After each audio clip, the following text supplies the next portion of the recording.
Can't wait to get into today's episode, which is going to be all about the 11 signs and symptoms that you may have leaky gut syndrome.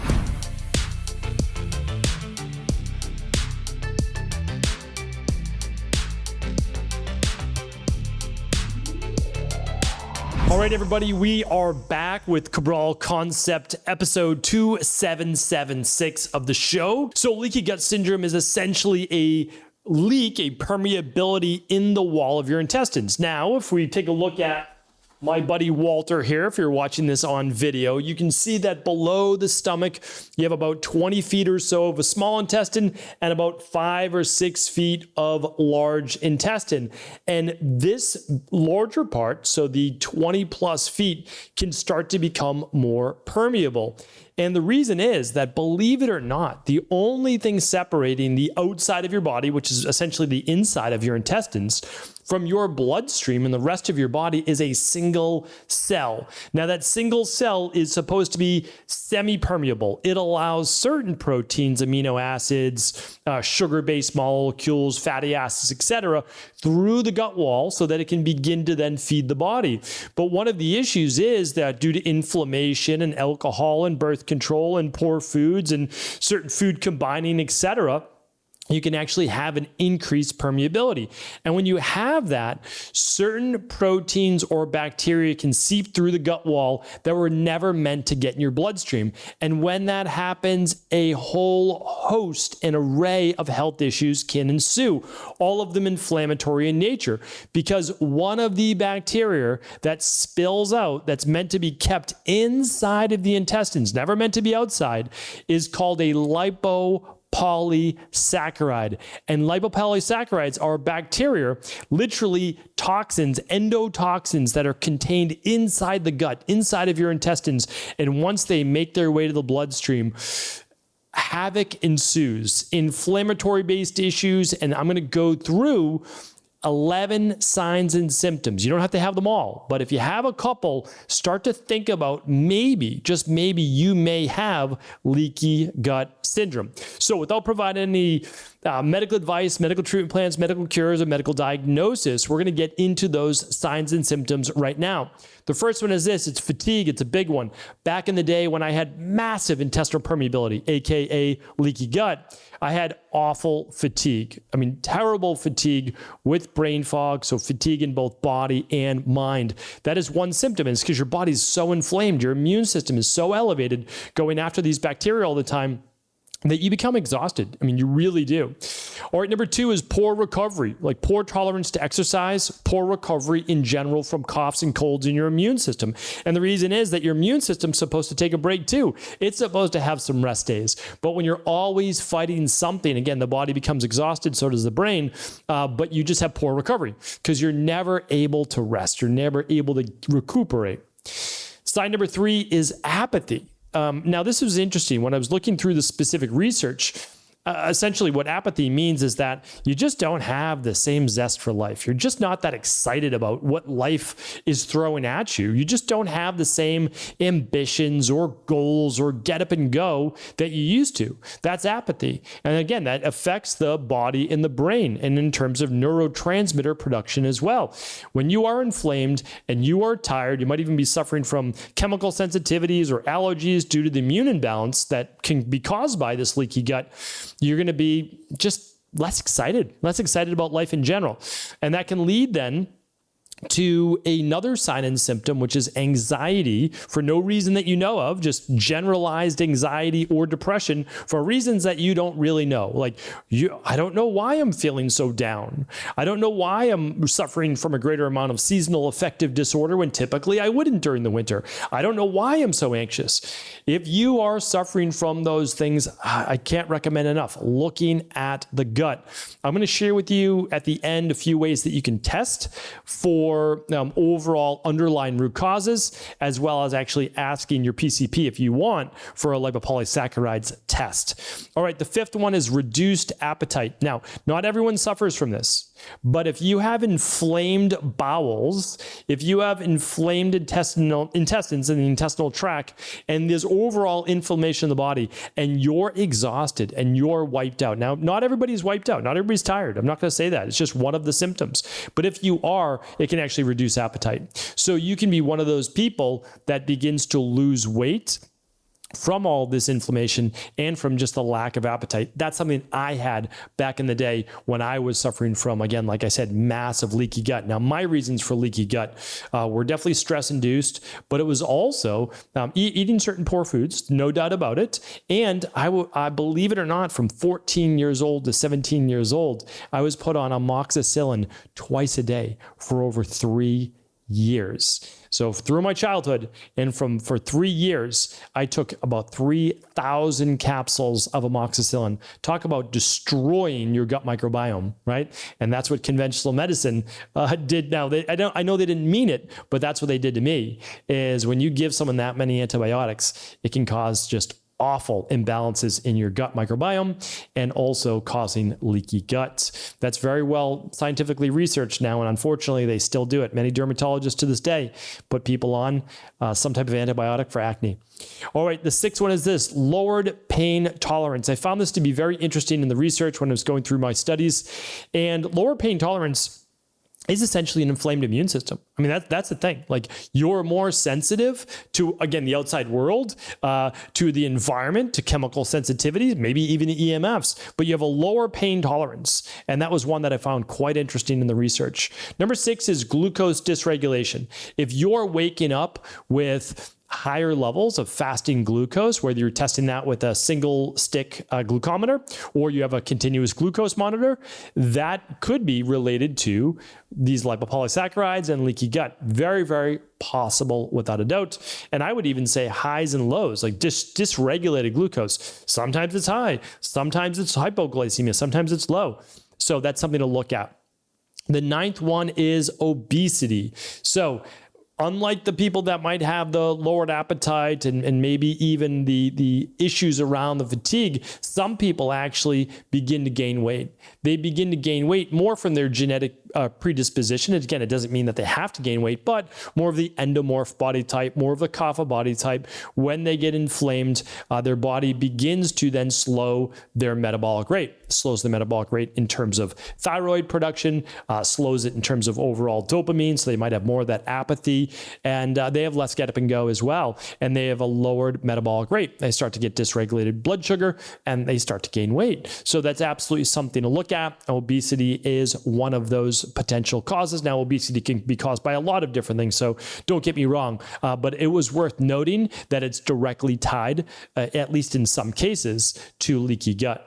And believe it or not, I mean, when I was dealing with my health issues now over 25 years ago, they didn't even talk about things like leaky gut. Leaky gut in the late 90s was laughed at in conventional medicine. Now it's all over Harvard Public Health's website, right? So a lot changes in just literally 2 decades. And that's why be very weary about what conventional medicine is true science and not true science yet. You know, sometimes conventional medicine just needs a little bit of time to catch up. That's all.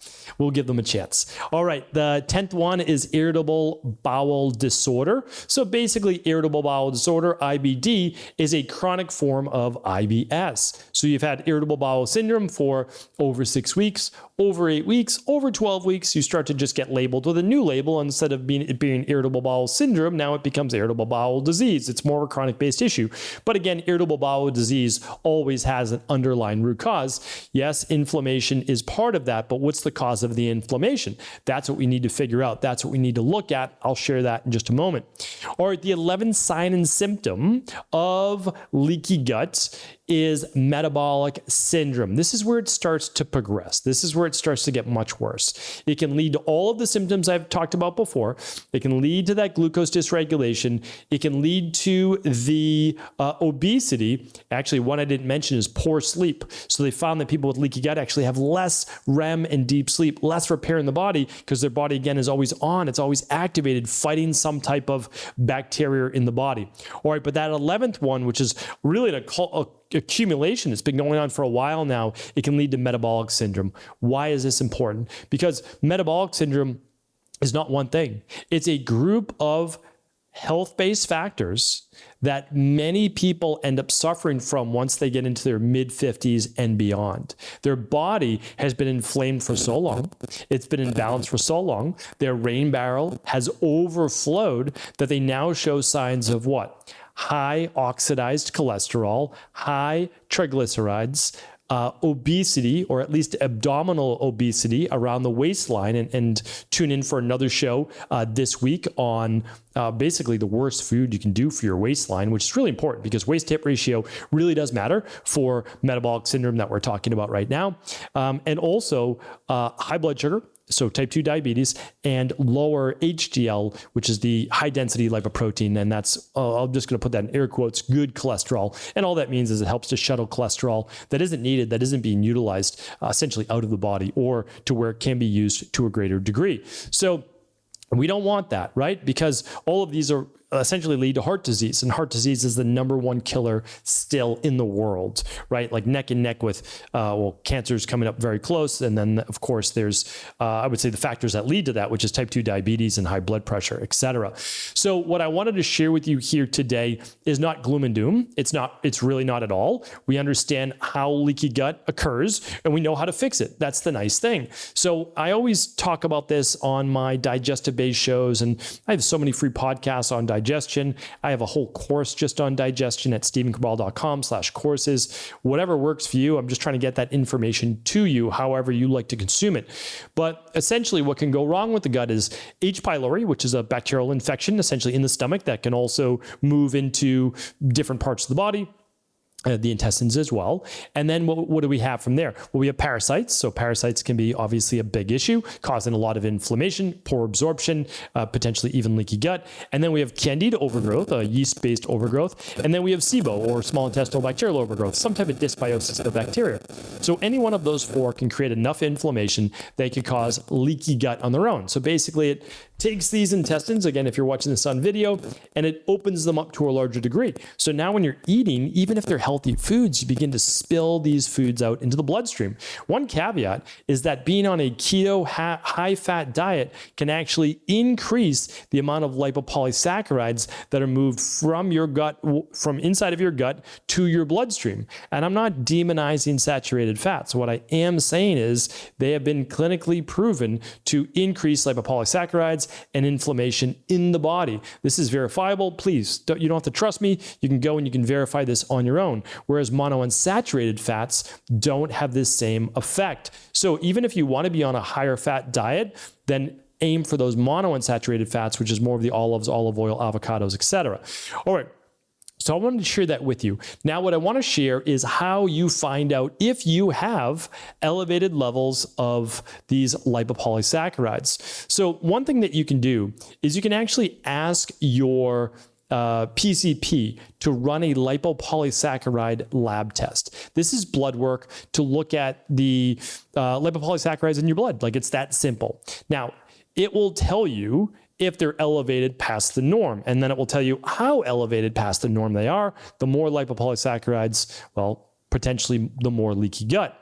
The issue is it's probably going to be lower when done fasting, so just kind of keep that in mind. If you haven't eaten anything for 12 hours, 14 hours, etc., it might be lower than what it is during the day. So if you wanted to, you might take the lab test midday or so, mid-afternoon, maybe, when a lot of lab tests you would actually do first thing in the morning. That's up to you. That's up to you and your doctor to decide on that. And then also there might be an indication on that lab if you're supposed to fast or not. So I'll leave that up to you.